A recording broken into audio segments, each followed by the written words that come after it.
Welcome to my channel. This is JC Rock and Metal Reviews. My name is John, and today I'll be reviewing Kiss Music from the Elder, released on November 10th, 1981, celebrating its 40th anniversary. So, back when I was a teenager, I was a big Kiss fan, and we didn't have the internet back then, so really hard to look up bands' discographies.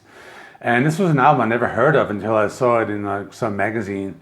And one of those albums that record stores didn't really usually have in the bins. So when I first heard about it, I thought it was a soundtrack to some old movie maybe I never heard of, but no, it's actually a concept album. A few years later, I bought this bootleg VHS tape at a flea market. It had all these Kiss videos and interviews and things like that.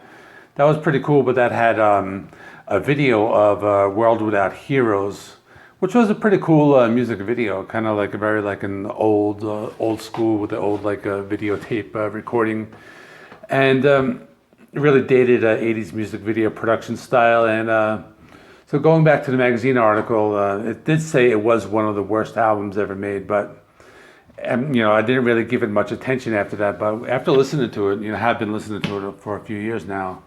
I don't really think it's that bad. If you think it's bad, let me know. But anyway, the sound of the album is a departure from the last two albums. Album before this was Unmasked, and that's an album I like. It had a really popular sound, and before that was Dynasty, and that's an album that I really love. One of those albums that Kiss fans either love it or hate it, but it's kind of like that pop and disco sound. But I thought it was a really great album. The songwriting is really awesome on Dynasty. But anyway, this album is kind of mixed up. There's some prog stuff, there's some instrumentals, there's a heavy song called The Oath, there's some songs with a lot of orchestration and ballads. It has Bob Ezra, and he's kind of doing that whole thing with orchestration. The album is kind of mixed, but it does have lots of hidden gems on it. So I kind of think they were trying to go for something different, maybe like a Rush 2112. It does have a similar sci-fi themed story. It has a boy, Council of Elders, a guy named Morpheus, almost sounds like the Matrixes. But I think the intention was good, but they did have some internal problems. Ace Frehley kind of wanted to make a hard rock album, and Gene and Paul kept shooting down his ideas, and that's probably why this is the last album with Ace, until he returned in '96. But I also like to mention that Peter Criss was out of the band, and this was the first album with the new drummer Eric Carr. The album didn't sell well. Maybe it had to do with the cover. It's just a door and a hand, and Kiss albums always have, the band and their makeup on, but I guess the album cover was kind of unappealing, when you think of a band like Kiss. They were a band always make those hard rock albums. Doing a progressive rock concept album kind of was very foreign for them. But anyway, there was an alternate cover. I'll throw a little image of that right there. So the album has 10 songs. I'm not wrong, it has 12 songs, so let me go through them quickly. So the first song is called Fanfare. It's a short instrumental, short classical music piece. It doesn't really fit with the rest of the album, but just kind of sets the stage. Next is Just a Boy. Pretty cool song, it's different, kind of reminds me of classic prog rock. Has a mixture of the soft and harder parts, kind of Paul Stanley singing in falsetto during some of the verses, and the guitar solo on this track is pretty melodic. Next is Odyssey. It's another ballad filled with a lot of orchestration and keyboards. Sound is very different for a Kiss album, and Paul Stanley singing a lower range. And the album has a few parts with the softer singing, and it's kind of a little different for a typical Kiss album. Next is Only You, and I think this is the part where the album really starts to get good. And by the way, I'm going by the reissue, the CD track listing. I think the original vinyl had a different listing, but anyway, Only You. This is a rocker, has a driving riff, pretty cool bass sound. Song is kind of atmospheric a little. Really like the guitar riff after the minute and a half part, and has some futuristic vocals.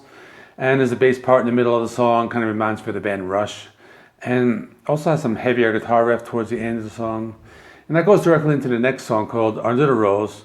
A slower prog rock song, has a keyboard and clean guitar intro. Vocals by Gene. The song kind of goes into a classic rock territory with a little a harder guitar riff, but in the chorus there's this choir singing, but a baritone kind of choir singing, and very different for a Kiss song. Next is the Ace Frehley song called Dark Light, and this one has more of his signature sound. to that other prog rock sound from the previous songs. Has a slow building intro. You know, you hear the main riff. You know this is Ace Frehley. It's like the type of song like could have been on the '78 solo album. It's that type of song. Really anthemic chorus, and this is like a really great hidden gem, and also an underrated Frehley song. So next is A World Without Heroes. This is the one I was talking about before. Soft ballad, has a bass line, keyboards. Gene Simmons is singing in a softer style, and this was a single, also the first Kiss video ever shown on MTV, and it has one line, you know, like a world without heroes, like a world without sun. Like that first line was written by Lou Reed, but then the rest of the lyrics and song was written by Gene Paul and Bob Ezrin. Next is The Oath. Very heavy song, has some galloping guitars. It's really like a heavy metal power chords. Like this is probably one of their heaviest songs. Probably could have been on the Creatures of the Night album. But written by Bob Ezrin and Tony Powers. So Paul Stanley sings some like falsetto parts, and Ace Frehley actually plays bass on this one. Next is Mr. Blackwell. This one is a little different. Slow bass intro and kind of has like a funk vibe. Has Gene on vocals. Probably another one of those hidden gems on the album. You know, I really like the use of the wah-wah effects on the guitar solo. After the solo, there's an atmospheric breakdown, has some cool percussion effects and some kind of strange chanting, kind of to go along with the overall like theme of the album. Next is an instrumental, Escape from the Island, written and performed by Ace Frehley, Eric Carr, and Bob Ezrin. I don't know, not a long song. It's okay, I guess. But going into the last song, it's called I. And this one has it just has that like classic Kiss sound, very anthemic. You know, Gene and Paul are singing the verses. Has the group vocals on the chorus. They like there's a live performance of this, and the second part of the song is pretty cool as well. It's a really cool like a rock and roll vibe, almost like a theatrical type of thing. But it's a really good closer, another hidden gem on the album. So, in conclusion, it is an album that is very misunderstood. You know, it's not a terrible album. You know, there is some filler on it, yes, but there are some really killer songs in it. Like The Oath is great. The Ace Frehley song Dark Light is great. World Without Heroes is great. And Mr. Blackwell is a good song, but I think they're trying to create something different, and they didn't really create the masterpiece they wanted, but I still recommend give it a chance if you never like gave it a chance, or just check it out. So anyway, let me know in the comments what you thought of the album. Up next, some more classic rock metal reviews. You know, Kiss Rock and Roll Over, celebrating 45 years. Motley Crue, Too Fast for Love, celebrating 40 years. That's it. Please like, comment, subscribe. Check out some of the other videos. I will put them right there. See you all in the next one.